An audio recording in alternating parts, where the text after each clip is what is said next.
विद्यार्थी मित्रो, काल आपण राज्यघटनावादाबद्दल चर्चा करत होतो. काल आपण राज्यघटनावादाचं स्वरूप पाहिलेलं आहे. त्यातलाच भाग आपण पुढे कंटिन्यू करत आहोत. अर्थात राज्यघटना, या राज्यघटनेमध्ये नागरिकांच्या इच्छा आणि आकांक्षा यांचं आविष्करण झालेलं असतं. राज्यघटनेमुळंच राज्य सुव्यवस्थित चालत असतं. राज्याचा पाया जर भक्कम करायचा असेल तर त्यासाठी सार्वभौम अशी राज्यघटना असली पाहिजे, याबद्दल दुमत नाही. अर्थात राज्यकारभाराचे जे मूलभूत नियम आहेत, त्या नियमांनाच आपण राज्यघटना, संविधान, कॉन्स्टिट्यूशन असं म्हणत असतो. आणि त्यामुळंच, त्या राज्यघटनेतल्या नियमामुळंच शासन संस्थेचे अधिकार, नागरिकांचे अधिकार हे निश्चित केले जात असतात. राज्यघटनेशिवाय राज्यकारभार करणं म्हणजे अराजक आणि गोंधळ, याच्याशिवाय दुसरं तिसरं काही नाही. आज 21व्या शतकामध्ये प्रत्येक देशाला राज्यघटना ही आवश्यक असलेली दिसून येते. प्रत्येक देशाचा साधारणतः घटनात्मक राजकीय इतिहास जर आपण पाहिला तर राज्यघटनेची गरज किती आहे हे आपल्याला समजून येईल. अर्थात प्रामुख्याने राज्यघटनेमुळेच राज्यकारभाराला स्थैर्य प्राप्त होत असतं, यामध्ये कुणाचंही दुमत नाही. राज्यघटनेत निश्चित नियम आणि तत्व असल्यामुळं साधारणतः शासन संस्थेचे अधिकार आणि कार्य हे निश्चित स्वरूपाचे बनत असतात. आणि ज्या वेळेला निश्चितपणा त्याला येतो, त्यावेळेला खऱ्या अर्थानं त्याची सगळी पायमल्ली करतात, सगळे त्याचे अनुकरण करतात, सगळेजण त्याची जी तत्वमूल्य आहेत त्यानुसार वागण्याचा प्रयत्न करतात. मग ते राज्यकर्ते असू देत किंवा नागरिक असू देत. या घटनेद्वारेच विधिमंडळ, कार्यकारी मंडळ, न्यायमंडळ आणि त्यांचे अधिकार, कार्यक्षेत्र हे निश्चित झालेले आहेत, हे स्पष्टपणे आपल्याला मान्य करावं लागतं. आणि त्यामुळं त्यांच्या कार्याला स्थिरता येत असते, संघर्ष निर्माण होत नाही. जर राज्यकारभारात संघर्ष टाळायचा असेल, कायद्याचं अधिराज्य जर निर्माण करायचं असेल तर राज्यघटनेशिवाय पर्याय नाही. प्रामुख्याने राज्यघटनेमुळे नागरिकांचे अधिकार सुरक्षित राहतात. घटनेत नागरिकांच्या मूलभूत अधिकारांचा समावेश केलेला असतो. नागरिकांच्या हक्कावर अतिक्रमण झाल्यास, त्यांच्या अधिकारावर जर कोणी गंडंतर आणण्याचा प्रयत्न केल्यास तर त्याविरुद्ध न्याय मागण्याची तरतूद ही घटनेतच असते. आणि त्यामुळंच आपल्याला वेगवेगळ्या आजपर्यंतच्या झालेल्या या सगळ्या राजकीय प्रक्रियेमध्ये घटनेनं किती महत्त्वाचं स्थान प्राप्त करून दिलेलं आहे अधिकाराच्या बाबतीत, हे दिसून येतं. सरकार हे घटनेच्या चौकटीत राहूनच काम करत असतं आणि त्यामुळं नागरिकांचे अधिकार हे सुरक्षित राहतात. राज्यघटनेमुळे संघराज्य शासन पद्धतीला स्थैर्य प्राप्त झालेलं आहे. तुम्हाला माहीत असेल की संघराज्य जर आपल्याला निर्माण करायचं असेल तर त्याच्या काही आवश्यक ज्या काही गोष्टी आहेत, त्या आवश्यक गोष्टीमध्ये पहिली कुठली महत्त्वाची आवश्यक बाब असेल तर ती त्या देशासाठी त्यांनी तयार केलेले लिखित आणि परिदृढ अशा स्वरूपाची राज्यघटना. संघराज्याचं एक वैशिष्ट्य आहे की संघराज्याला एक लिखित राज्यघटना असली पाहिजे आणि ती ताठर, परिदृढ असली पाहिजे, सहजासहजी बदलता न येणारी असली पाहिजे. म्हणजे संघराज्यासाठी तर निश्चितच राज्यघटना आवश्यक आहे. कारण यामध्ये मध्यवर्ती सरकार म्हणजे केंद्र सरकार, घटक राज्य सरकार यांच्यात अधिकाराचं विभाजन झालेलं असतं, सत्तेचं वाटप झालेलं असतं. आणि कुणाची किती सत्ता आहे, त्याची मर्यादा काय आहे, त्याची अंमलबजावणी कशी करायची, या सगळ्यांचं विवेचन हे घटनेमध्ये निश्चित केलेलं असतं. घटक राज्यांना अधिकार देऊन त्यांची स्वायत्तता टिकवलेली आहे. केंद्र सरकारला त्यांच्या अखत्यारीत असणारे काही विषय दिलेले आहेत आणि त्यामुळं देशाचं आणि घटक राज्याचं अंतर्गत वेगवेगळे जी काही घटक राज्य असतात त्या घटक राज्यांची स्वायत्तता टिकवण्याचं काम हे खऱ्या अर्थानं कोणी केलं असेल तर ते राज्यघटनेनं संविधानानं केलेलं आहे असं आपल्याला म्हणता येईल. प्रामुख्याने अमेरिका, भारत, त्याच्यानंतर स्वित्झर्लंड या संघराज्य असलेल्या देशामध्ये घटनेचं किती महत्त्व आहे हे आपल्याला माहीत असेलच. राज्यघटनेतले जे काही नियम असतात त्यामुळंच राज्यकारभार चाललेला असतो आणि त्या नियमांच्या आधारेच देशात शांतता सुव्यवस्था निर्माण होत असते. कायद्याचं राज्य प्रस्थापित करायचं असेल तर घटनेशिवाय पर्याय नाही. राज्याचं संरक्षण असो, संवर्धन असो, त्यासाठी राज्यघटना ही आवश्यक आणि उपयुक्त मानली जाते, ठरते. राज्यघटना देशातील अल्पसंख्याक जी काही लोक आहेत त्या लोकांचे जे हक्क, अधिकार किंवा त्यांचे जे काही हितसंबंध आहेत ते सुरक्षित ठेवण्यासाठी राज्यघटना फार उपयुक्त ठरलेली आहे आणि भारताच्या दृष्टिकोनातून तर ती फार महत्त्वाची ठरलेली आहे हे आपल्याला वारंवार म्हणावं लागतं. भारतीय घटनेत मागासलेल्या आणि अल्पसंख्याक लोकांच्या हितासाठी अनेक ज्या काही तरतुदी आहेत त्या तरतुदी घटनेमध्ये सविस्तर अगदी नमूद केलेल्या, लिहिलेल्या आपल्याला दिसून येतात. देशातील बहुसंख्याक नागरिकांची ही राज्यघटनेला सहमती असते आणि त्यामुळेच राजकीय व्यवस्था ही प्रामुख्याने टिकून राहत असते. नियमामुळं, राज्यघटनेतल्या नियमामुळं, कायद्यामुळं, असलेल्या वेगवेगळ्या तरतुदीमुळं, प्रामुख्याने त्यांच्या अंमलबजावणीमुळं नागरिकांचे आणि त्यांच्या जीविताचे, वित्ताचे संरक्षण होत असते. अनेक जे काही खटले आहेत या खटल्यातून जो दिलेला न्याय आहे, सर्वोच्च न्यायालयानं दिलेले जे काही निर्णय आहेत या निर्णयामुळं अनेकांचे हक्क, अधिकार सुरक्षित राहिलेले आहेत हे आपल्याला माहीतच असेल. राज्यघटनेमुळं कायद्याचं अधिराज्य निर्माण होतं. जोपर्यंत अधिराज्य टिकून राहतं तोपर्यंतच देशात स्थैर्य, शांतता आणि सुव्यवस्था टिकून राहत असते. हे लोकांच्या सहमतीवर आणि संमतीवर राजकीय व्यवस्था ही स्थिर होत असते आणि ती स्थिर करण्याचं काम ही राज्यघटना करत असते, याबद्दल नो डाऊट. साधारणतः लोकांची राज्यघटनाविषयी असलेली सहमती, विश्वास कमी होतो त्यावेळेला त्या देशामध्ये क्रांती ही ठरलेली असते.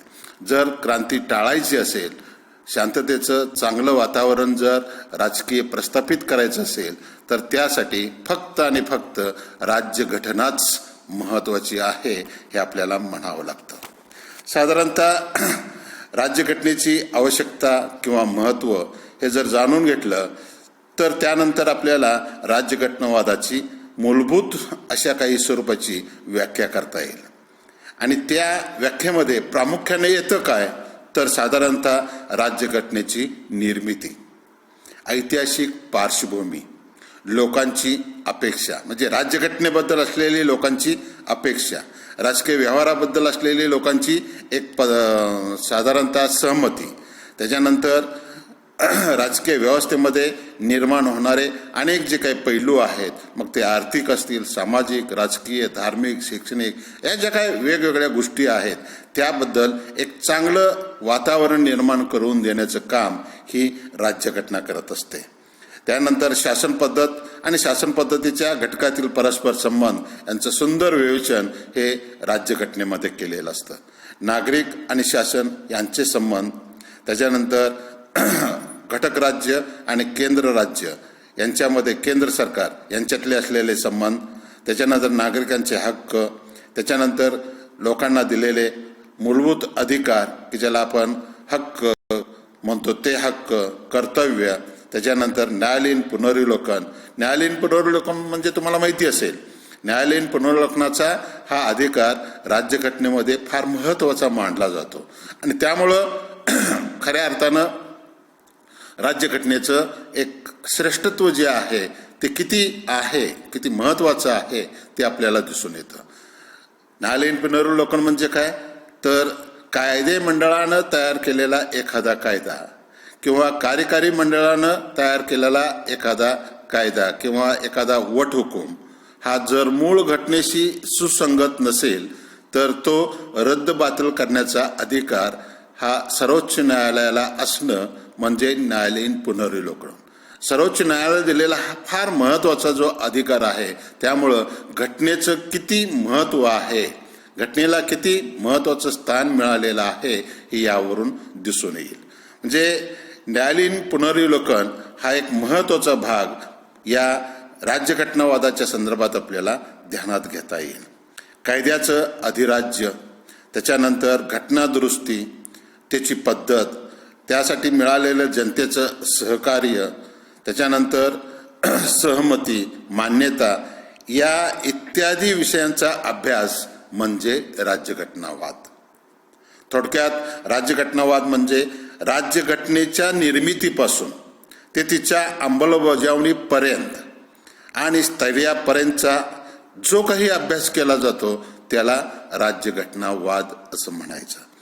वाद याचा अर्थ विचारधारा, एक आयडियॉलॉजी, इझम की ज्याला आपण वाद असं म्हणतो. वाद म्हणजे संघर्ष नव्हे, वाद म्हणजे एक विचारधारा, एक विचारसरणी की ज्या विचारसरणीच्या आधारे एखादा थॉट पुढं आणला जातो आणि खऱ्या अर्थानं राज्य, देश स्थिर शांततेच्या मार्गानं राबवण्याच्या दृष्टिकोनातून प्रयत्न केला जातो. अशी कुठलीही विचारधारा, त्यातली ही एक महत्त्वाची राज्यघटनावादाची विचारधारा फार महत्त्वाची आहे. राज्यघटनेच्या निर्मितीपासून ते तिच्या अंमलबजावणीपर्यंत आणि स्थैर्यापर्यंत जो अभ्यास केला जातो तो अभ्यास राज्यघटनावादाचा आहे असं म्हणायला काय हरकत नाही.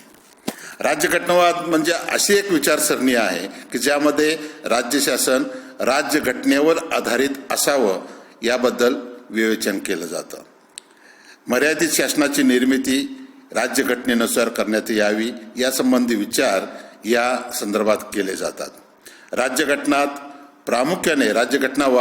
प्रामुख्याने राज्यघटना, मर्यादित शासन आणि जनतेची संमती या विचारांचा पुरस्कार करण्यात येतो. अगदी सुरुवातीला 17व्या-18व्या शतकात जॉन लॉक, मॉन्टेस्क्यू या पाश्चात्य राजकीय विचारवंतांनी या राज्यघटनावादाचा पुरस्कार केलेला आपल्याला दिसतो.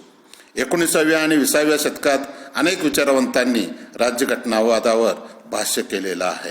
त्यामध्ये प्रामुख्याने professor Dicey, C.F. Strong, Carl Friedrich, के.सी. Wheare, Jean Blondel, S.K. रुसेक, पिनॉक अशा अनेक आधुनिक राजकीय विचारवंतांनी राज्यघटनावादाचा पुरस्कार केलेला आहे. सामान्यतः आपल्याला असं म्हणता येईल की राज्यघटनावादात 2 विचार प्रवाह असतात.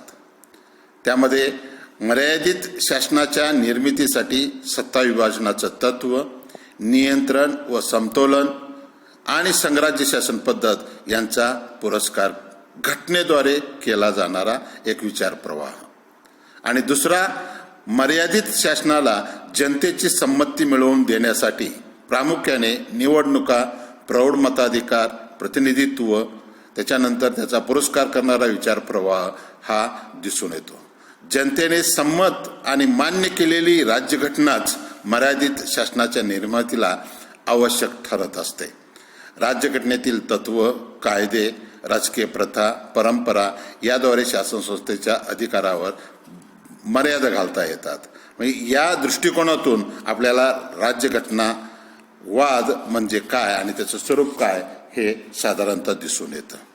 साधारणतः राज्यघटनावादावरील विचारवंतांची मते विचारात घेतल्या असता आपल्याला असं म्हणता येईल की राज्यघटनावादासंबंधी काही निष्कर्ष काढले जातात. आणि ते निष्कर्ष कुठले, तर पहिला, राज्यघटनावाद म्हणजे मर्यादित शासन किंवा घटनात्मक शासन या संबंधीची विचारधारा. म्हणजे मर्यादित शासन याचा अर्थ असा की राज्यकारभार करत असताना काही सकारात्मक स्वरूपाची जी काही बंधनं आहेत ती स्वीकारायची. हे अधिकार आपले कंट्रोलमध्ये असले पाहिजेत, आपले हक्क आपल्याला व्यवस्थितपणे सांभाळता आले पाहिजेत, कुणीही कुणाच्या अधिकारावर अतिक्रमण करायचं नाही, प्रत्येकानं आपला अधिकार आपलं स्वातंत्र्य अबाधित ठेवण्यासाठी प्रयत्न केला पाहिजे. मला जसा अधिकार आहे तसा इतरांना अधिकार आहे याचं भान ठेवून जर मी माझ्या अधिकाराचं जर व्यवस्थितपणे अवलंबन केलं किंवा ते अधिकार उपभोगले तर मग कुणाच्याही अधिकारावर गंडंतर येत नाही. यासाठी ज्या काही मर्यादा असतात किंवा काही बंधनं असतात ती घटनेमध्ये नमूद केलेली असतात आणि त्यामुळं घटनात्मक शासन हे निर्माण होतं. घटनेनुसार चालणारं राज्यकारभाराचं सरकार, देश आणि त्या देशाची राज्यघटना. अर्थात मर्यादित शासन म्हणजे घटनेच्या चौकटीत राहून नागरिकांनी आणि राज्यकर्त्यांनी राज्याचा राज्यकारभार आमने आपले अधिकार यांचं व्यवस्थित भान ठेवून राजकीय व्यवहार करणं. प्रत्येकानं आपल्या अधिकार क्षेत्रात राहिलं पाहिजे आणि ते राहण्यासाठी राज्यघटना फार उपयुक्त ठरत असते. घटनात्मक शासन असणाऱ्या राज्यात घटनेने सत्ता विभाजनाचं तत्व स्वीकारलेलं असतं. शासनाची तिन्ही विभाग म्हणजे कुठले विभाग, कायदे मंडळ, कार्यकारी मंडळ आणि न्यायमंडळ, या तिघांना काही खास असे अधिकार दिलेले असतात. त्यांचं अधिकार क्षेत्र निश्चित केलेलं असतं. कायदे मंडळ, कार्यकारी मंडळ आणि न्यायमंडळ यांनी अनुक्रमे आपल्याला दिलेली जी काही कामं आहेत ती आपापल्या क्षेत्रात राहून जर केली तर निश्चितपणे कुठल्याही मंडळाचं किंवा शासनाचं कुठल्याही अंगाचं फार मोठं प्रभुत्व निर्माण होत नाही आणि त्या तिघांना एकमेकावर नियंत्रण ठेवण्याचं काम सत्ता विभाजनाच्या तत्वामध्ये पाहावयास मिळतं. अर्थात राज्यघटनावादात नियंत्रण आणि संतुलन या पद्धतीचा छान असा मेळ गाठलेला आपल्याला दिसून येतो. शासनाच्या तिन्ही विभागाचं स्वतंत्र असणारं कार्य हे नेहमी साधारणतः एक चांगल्या राज्यकारभाराचं एक लक्षण मानलं जातं. कारण कुणीही घटनाबाह्य वर्तन करू नये, कुणाच्याही अधिकाराचा चुराडा होऊ नये, या सगळ्या गोष्टींचं एक संतुलन व्यवस्थितपणे घटनेत आपल्याला पाहावयास मिळतं. अर्थात राज्यघटनावादाला कायद्याचं अधिराज्य अभिप्रेत आहे. कायद्याचं अधिराज्य म्हणजे काय तर कायद्यापुढं सर्वांना समान लेखणं, कायद्यापुढं सर्वांना सारखं मानणं म्हणजे कायद्याचं अधिराज्य. समजा एखादा गुन्हा, उदाहरण आहे, एखादा गुन्हा पंतप्रधानानं केला, मुख्यमंत्र्यानं केला किंवा कुठल्याही वरिष्ठ अधिकाऱ्यानं केला आणि तसाच गुन्हा सामान्य एखाद्या नागरिकानं केला असेल आणि शिक्षा देताना किंवा त्याचं जे काही इम्प्लिमेंटेशन आहे शिक्षेचं ते देत असताना जी शिक्षा सामान्य नागरिकाला दिली जाते तीच शिक्षा पंतप्रधान, मुख्यमंत्री किंवा कोणताही वरिष्ठ अधिकारी असू दे त्यालाच दिली जाते आणि हे राज्य घटनेमध्ये आपल्याला पाहावयास मिळतं. असं ज्या वेळेला राज्यघटनेमुळे होतं त्यावेळेला त्याला कायद्याचं अधिराज्य आहे असं मानलं जातं. ब्रिटिशांनी भारतात पहिल्यांदा कायद्याचं अधिराज्य निर्माण केलेलं आहे हे तुम्हाला माहीत असेल.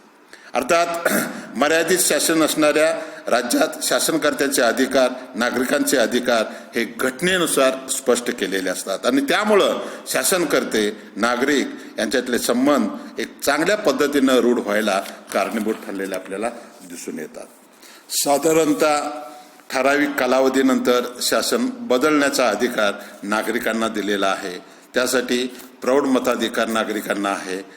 सार्वत्रिक निवडणुका घेतल्या जातात.